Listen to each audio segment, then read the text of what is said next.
تو انہوں نے فیصلہ کیا ہے کہ وہ تھائی لینڈ سے سیدھے پشاور میں آئیں گے اور وہاں پر آ کر 3 روزہ قیام کریں، کیونکہ وہ جانتے ہیں کہ اس سارے معاملات میں جتنی مہنگائی ہو چکی ہے اور جو یہ پی ڈی ایم نے پکڑ دکڑ اور لوگوں پر ظلم کا سلسلہ کیا ہے، تو کے پی کے میں ان کے جو ووٹس ہیں وہ کم ہوئے ہیں، وہ ایٹ لیسٹ اپنا جو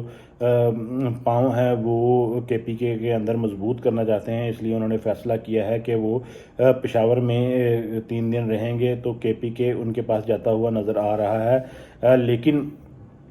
وہ اس وقت جو ہے وہ جہانگیر ترین سے اور نواز شریف سے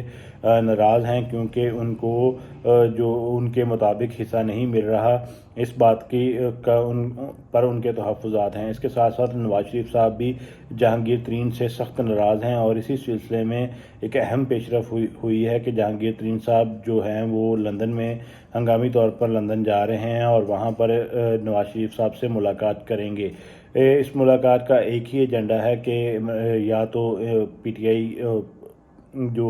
آئی کے جو اراکین ہیں پی ٹی آئی کو چھوڑ کر گئے ہیں ان کو ادر پارٹیز میں ایڈجسٹ کروایا جائے، یا پھر اگر وہ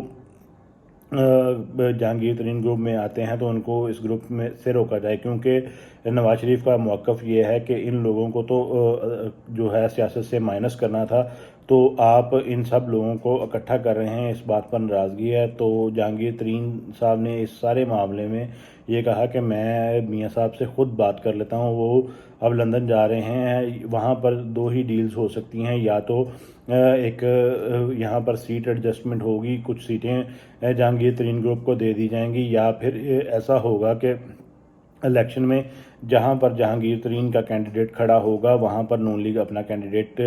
نہیں کھڑا کرے گی، اور جہاں پر نون لیگ کا کینڈیڈیٹ ہوگا وہاں پر جہانگیر ترین گروپ کا بندہ نہیں آئے گا۔ تو اس سارے جو معاملات ہیں یہ -1 کر کے جو اب بندر بانٹ کا سلسلہ ہے وہ ایک سوالیہ نشان بن چکا ہے۔ ہر پارٹی کے اپنے اپنے تحفظات ہیں، ہر کوئی چاہتا ہے کہ وہ اقتدار میں آئے اور اس کو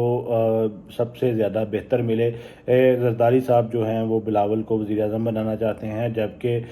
میاں نواز شریف صاحب خود واپس آ کر اہل ہو کر وزیر اعظم بننا چاہتے ہیں، اور اس کے بعد شہباز شریف صاحب ہیں وہ بھی خود وزیر اعظم بننا چاہ رہے ہیں۔ مریم اپنی جگہ اور شہباز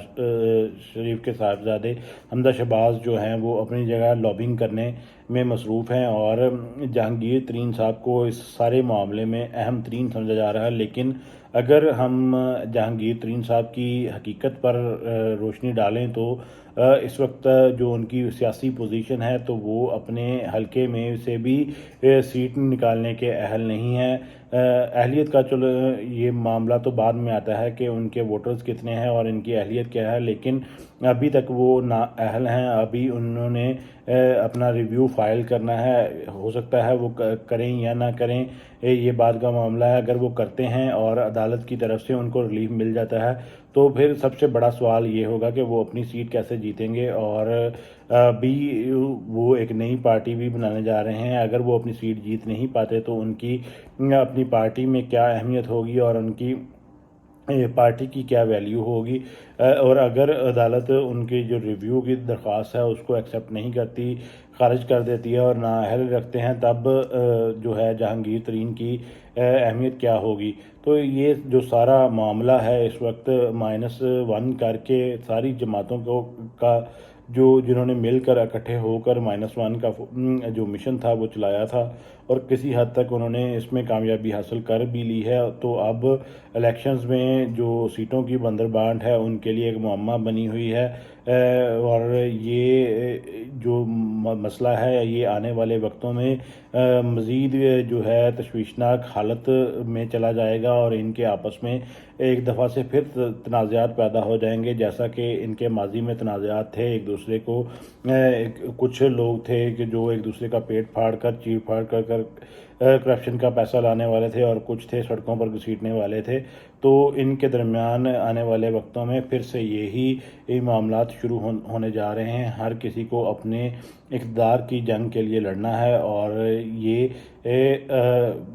بظاہری طور پر تو عمران خان صاحب کو مائنس کر رہے ہیں، لیکن حقیقی طور پر عمران خان صاحب کسی بھی صورت میں یہ مائنس نہیں کر پائیں گے، اور ان کو الیکشنز میں بڑی شکست کا سامنا کرنا پڑ سکتا ہے۔ تو یہ اس بات پر میں یہی کہوں گا، یہ کہتے ہوئے کہ ویڈیو کو ختم کروں گا کہ انسان ایک پلان انسان بناتا ہے اور ایک پلان اللہ تعالیٰ بناتا ہے، لیکن جو اللہ تعالیٰ پلان بناتا ہے وہ بالکل اٹل ہوتا ہے اور بہتر پلان ہوتا ہے۔ اور ابھی یہی صورتحال نظر آ رہی ہے، ایک پلان پی ڈی ایف نے بنایا تھا اور ایک رب کا پلان ہے، اور جو رب کا پلان ہے وہ کامیاب ہو رہا ہے، اور اب ان لوگوں کے آپس میں تضادات ہو رہے ہیں۔ میری اللہ سے صرف یہی دعا ہے کہ پاکستان ان تمام مسائل سے نکل آئے اور پاکستان دن دگنی رات چوگنی ترقی کرے۔ پاکستان زندہ باد۔ السلام علیکم۔